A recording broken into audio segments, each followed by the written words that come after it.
Welcome and thanks for tuning in. I'm Lynn Berger, host of Lynn Berger Interviews Remarkable People. And today I have the pleasure of speaking with Carly Callahan. Carly is an artistic entrepreneur focused on developing innovative audience and community engagement. She has decades of experience in theatrical marketing and audience development. Her passion includes fostering the interaction of artistic expression and community building. Thank you so much, Carly, for being here today. Thank you so much for having me, Lynn. I'm so excited to be engaging in conversation with you today. We're going to talk about how you got to where you are today and what happened along the way. Okay? What a story. So take us back to your earlier years. And did you know what you wanted to do? I did. I mean, I am such a stereotype in so many ways. I was one of the legions of young girls who saw Andrea McArdle and Annie. That dates me a bit, but I'm proud of my 48 years. And I fell wildly in love with Broadway, with performing, with singing in particular. And I would sing Tomorrow to whomever cared to listen, and just fell in love with creating, specifically creating as a young performer on stage. So that immediately had my heart. And for many years, if you were to ask me as a young Carly, what do you want to do? What do you want to be? It was a very simple question to answer, which was, I want to be on Broadway. And having no idea really, of course, what that meant. But every Christmas, my parents would gift us Broadway tickets, and that was always the anticipated thing. And I remember when we went to see Phantom for the first time, R.I.P. Phantom. But I remember being in the audience and really not being able to breathe, in the best of ways, just being so riveted by the experience of being in an audience, and then being up on stage was a glorious addiction. And I was lucky enough to have enough talent to be able to do it, and to do it pretty regularly and meaningfully, and take the steps and make the progress towards that goal of performing professionally. And so I did that for many, many years, and was also concurrently always interested in the behind the scenes of how these opportunities happen. I was always aware of how creation had to be supported by logistics and infrastructure and support and all of the things, and was at times starting to dabble in, for lack of a better word, producing, when there were things that I wanted to create that didn't necessarily exist. Like when I was in high school, I've always been also in love with the holidays and wanted to do good through art. And so I was trying to figure out how to do that. So started this thing called the Holiday Cabaret at Simsbury High School, a wonderful public school in Simsbury, Connecticut.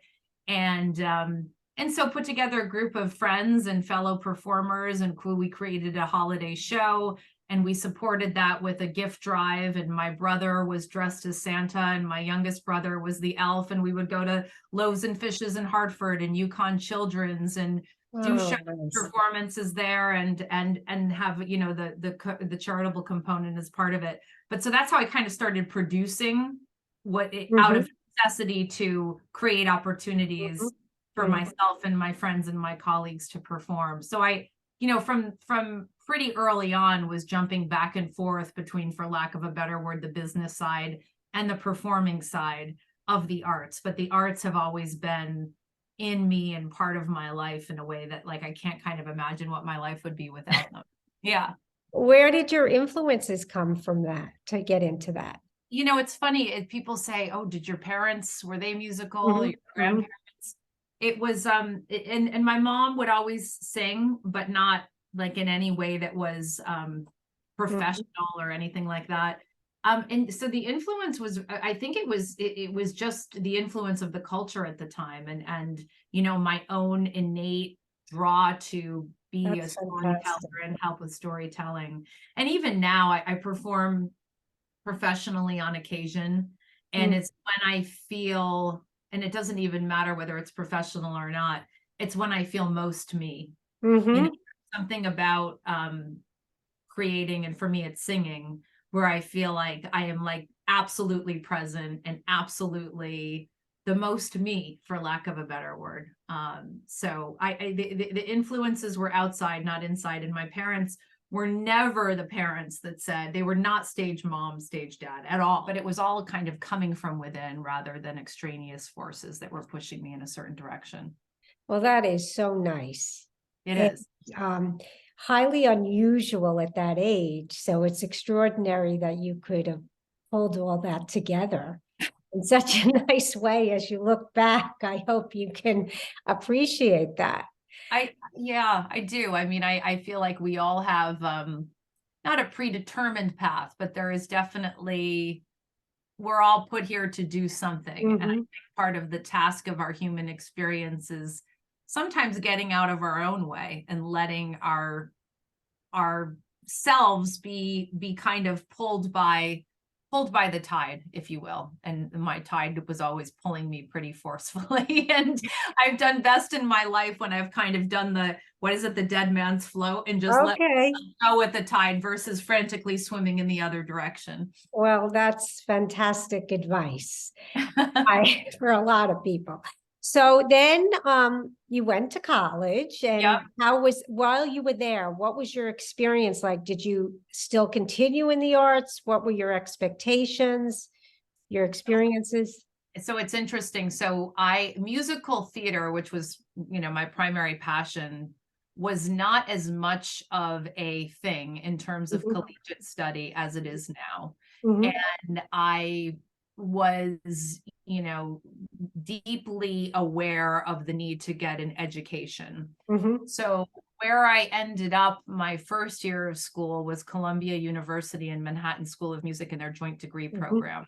And I arrived in New York, having of course always said I was going to live in New York and I was going to be on Broadway, all the things. I arrived in New York trying to be active and engaged and successful in Columbia University's academic mhm, program, which was mhm, quite mhm, rigorous with their core curriculum and everything else, and Manhattan School of Music in their program, which spit you out 5 years later with a joint degree in your mhm, master's.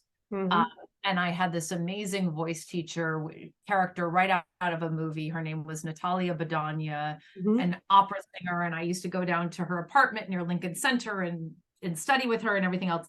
Anyway, I realized maybe 3 months into that I was trying to do all the things that I wasn't going to be doing any of the things. It was just Too it much. was all too much, and I felt this deeper need to say I'm only going to be a college student once, and I need to understand the other parts of me to be truly educated.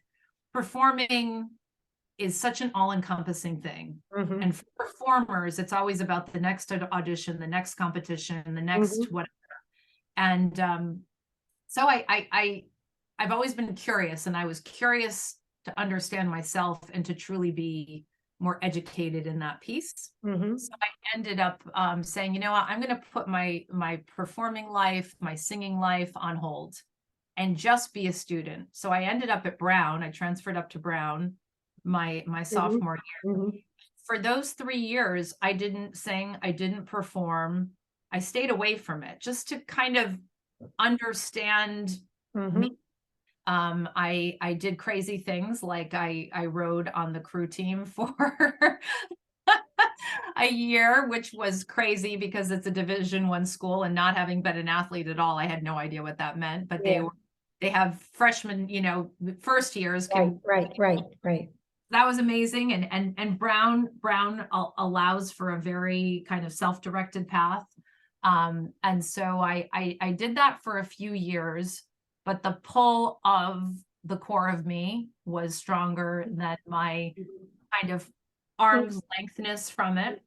And towards my senior year, I ended up intersecting with a gentleman who had graduated from Brown 10 years before, as a producer of off-Broadway pieces in New York, and also cabaret pieces at places like the Rainbow Room. They used to have this amazing cabaret space called Rainbow and Stars. And so I intersected with him and started to work for him as an intern and then as an employee, and we started to produce together. And he kind of drew me back into that world. So I ended up back on the producing side of the business. I was fortunate enough to get in a position as production associate for The Lion King. And this again dates me, but this was before, of course, The Lion King came to Broadway. And at first I kind of, in typical college student fashion, put my nose up at the idea of The Lion King on Broadway. Is it a bunch of dancing lions, kind of a Beauty and the Beast format?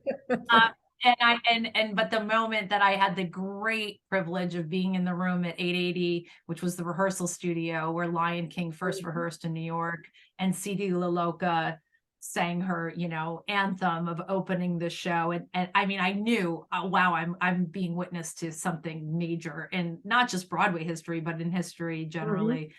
So I did that. And so anyway, I was back in it, I was back in it. And then the performing part of it was the answer to a question that the producing partner that I had at the time, the gentleman that I referred to, said, if you wonder what would have happened if I had gone for it, you should explore that. And so I went to an open call, what they call a cattle call, for Netflix, which is a touring company. And as luck would have it, ended up with a role in the national tour of Victor Victoria. So I ended up touring as a performer for a year. I subsequently was over in Edinburgh at the Fringe Festival performing. I did a stint up at Cortland Rep, which is a repertory company up in New York State, which is very well regarded. So I was able to really dive into performing life too. So again, was bouncing back and forth, but one informed the other, really. I mean, I'm sure. I was a better performer because of my business side, and I was better at the business side because of my performance life. And you're fortunate you have both those skills. A lot of people, to be able to integrate the two of them is just not going to happen. So you really made the most of it. So then tell us a little bit about, what happened after that. What happened after that is I ended up, pretty firmly entrenched in the business side. I worked for Sereno Coin, which is a fantastic advertising agency primarily focused on Broadway, and was deeply entrenched with that life and that career trajectory and path. I met my husband, and we got married and very quickly had kids, and I got off the career train for a brief period of time. Brief-ish period of time. Had my two daughters, Kate and Caroline, who are now 15 and almost 17, and deeply, entrenched in motherhood and having babies and all that entails.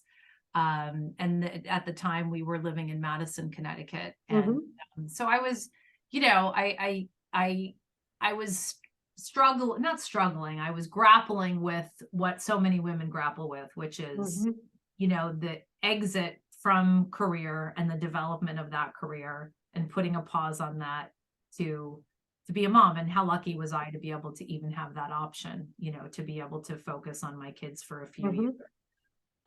But once again, as they got a little bit older, I started to get back into the arts, first as a performer, and then started to do the same thing, which was create opportunities for myself and others to be able to make art.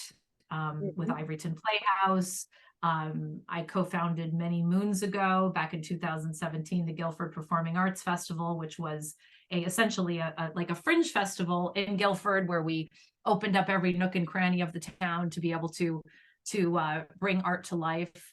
And then I happened to intersect with a gentleman by the name of Greg Noble, who had co-founded Seaview Productions, which is a Broadway producing company. At the time, just a Broadway producing company, and now has a film and television vertical as well, and is under the auspices in a venture with Sony Music. So he and I met and had a series of conversations, and I ended up working with him to help develop this company called Seaview, and ended up back on Broadway on the producing side.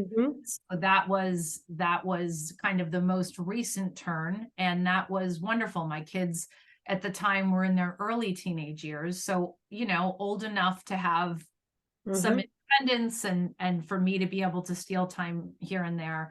But my goodness, not an easy thing for any of us to be dealing with that and developing a career. It was challenging. It was challenging. During the pandemic, we produced Ratatouille, the TikTok musical, which sounds outrageous, and it was outrageous. It was the result of my daughter Caroline, who was hounding me, and this is deep pandemic, about TikTok and how kids from around the world had started to create IP around a fictitious musical Ratatouille. Ratatouille, as probably most people know, is a animated feature from Disney with no music, not a musical, but kids started to create set pieces and costume designs and choreography. And there was this wonderful ode to Remy that was this real earworm, and people started to create other songs. And so Greg and I talked about this quite a bit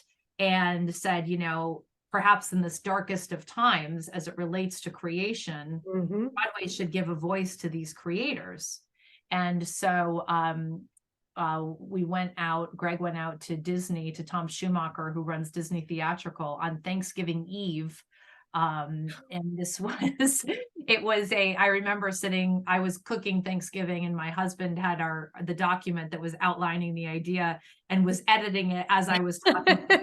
That's fantastic. Which is totally like my life. And so it was in December of 2020 that we brought this thing to life with Disney's blessing. It raised over $2 million for the Actors Fund. It paired Broadway luminaries with these creators, and we brought this, this TikTok musical that's great. to the masses, which was so awesome for so many reasons. Not that is that it supported the Actors Fund, but it was also how, to me, it was how art and creativity finds its way through the cracks and fissures of blockage that happens in things like a pandemic. I mean, well, and that's unusual. yeah. So that was one of the highlights of my time with Seaview, for sure. But I was at a juncture where, to continue on and to help grow and build that company, I needed to be in New York a lot, and family and life and everything else pushed me up to where I am today in Rhode Island. Okay. Wow. We have a lot to talk about from that. And then as you decided to come back to your area, what are you doing now, and how did that happen? So I am currently the executive director of the United, which is an arts complex up in Westerly, Rhode Island. It's a 1926 vaudeville house that became a movie theater and then was dormant in the late 80s. Thanks to the generosity and philanthropy of many individuals in this community, and frankly, their creative vision, they put together a $20 million project where they took the old theater and also the adjacent department store and created an arts complex that has a music school, an NPR affiliated radio station, a 3-screen movie theater, a black box cinema, a gallery space. So it's kind of like a mini Lincoln Center, sort of. Nice. And I was not looking for a job because I was happily ensconced in the work I was doing in the city, with the big asterisks of, but not wanting to live in the city. But my dad happened to have lunch with a friend of a friend, and as the conversation often does, it turned to, what do your kids do? And my dad mentioned my work in producing, and this gentleman's ears perked up and said, you should really give me your daughter's resume, because the United is looking for an executive director, and it seems like it would be a good fit. My father called me. I was actually out in California with a production of Limpika, which is a musical that Seaview is hoping to bring to Broadway for its pre-Broadway run at La Jolla Playhouse. And he said, send me your resume, to which I said, I don't have one, Dad. because I'm not looking for a job and I have to a resume and I don't know how long. But he kept on poking me, and I finally, relented and sent my resume off to him, which went to several people. And 20 minutes later, I had an email from the gentleman who is behind, kind of the visionary behind the project, this project at the United, asking for a phone call. And I was taken with the opportunity because it allows me to plant seeds that I can tend to water, and help grow and have a much longer trajectory in terms of the work that I'm doing. I am such a fan of Arthur Brooks and his, strength to strength and the second curve and all of the things. And I realize at 48, which I'm proud to say I'm 48, I want to do work where it's more legacy work where I can hopefully do good or some version of good in the work. Not that the work on Broadway was bad at all. I did that work, but just work that, I can utilize my history and my passions and try to create physically and kind of culturally a complex, an arts complex that can be here for a very, very long time. And so it's really deeply satisfying, spiritually satisfying to be dedicated exclusively to this one project and this one community, and using all the tricks that I've accumulated over the years to help it grow. I feel really fortunate and grateful for the journey I've had. And I always say, how lucky am I, how blessed am I to be able to just live this kind of crazy, ferocious, wild life. And I think the arts, of course, is like a natural fuel for that. But even more broadly, I have two girls, as I mentioned, who are 15 and 17, to be able to just try to forge my own path and figure out how to make it work as best I can, and have them in particular see the successes and the failures, with a huge emphasis on the failures, and they're the first, and my husband, of course, too, but I share with them the struggles of trying to figure it out, and the fear and the exhaustion and all of the hard stuff, as well as the it's so easy to go through and celebrate the fun, sparkly, shiny stuff, but I think it's the struggle that's really the lesson. And it's forging that path through the woods and like hacking down the branches and the bramble and the thorns and the prickly things to try to find your way through to the light. I love your analogies. They're very, quote, outdoors. Swimming. Thank you. And you beat me to it. I was going to ask you, what type of advice, when you step back, you share, it seems like you do that naturally with your daughters, but you worked very hard to get where you are today, to pull all the pieces together. What advice would you give to others? I know that's a big question, but if you could break it down, that would be fantastic. I would say to embrace the fear, to not be confined, constrained, defined by fear. And I mean, and instead embrace fear as a useful teacher, and also an indicator that you're probably on the right path. I wake up every day a little bit or a lot of bit afraid. What if I made the wrong decision? What if I, am in my job right now? What if I'm programming X and it should have been Y? What if I should have stayed in my previous role? What if all the things, right? Fear is such a driver for so many of us, but I try to have fear be a validator for me that I'm just trying something that is going to teach me. I think the opposite of fear is the complacency and Mm-hmm. satisfaction and Mm-hmm. peace that comes from doing the same thing every day and knowing that, you know what, I'm comfortable. Comfort to me is lovely in small Mm-hmm. doses. But Mm-hmm. if I'm too comfortable, I'm saying, what am I missing? Okay. I think that if That's I had to look back, I'd say I said yes when my gut was saying, oh, I don't know, I'm scared. But I said yes anyway, and usually that was the right decision. Well, that is great advice. And there's a wonderful classic book in the career field titled Feel the Fear and Do It Anyway. Mhm. And it describes what you're saying. I mean, you gotta feel it and go for it. And you're a shining example of what can happen from that. Thank So I you. can't thank you enough. I'd love you to share some of your contact information from the theater or whatever it is that you would like to share with us. Please go. Yes, absolutely. Thank you. Yes, so this is the United Theater up in Westerly, Rhode Island. Our website is unitedtheater with an RE.org. My email is Carly, CARLY at unitedtheater.org. And I would love to, network with, chat with anyone out there who wants to continue the conversation.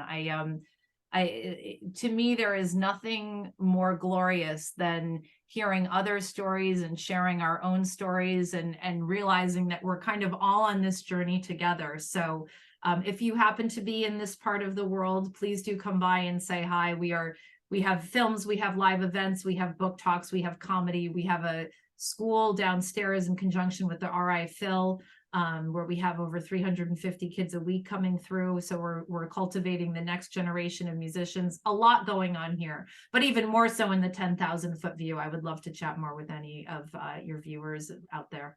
Well, thank you so much. This was so interesting, a breath of fresh air, Thank you. authentic, and I can't thank you enough.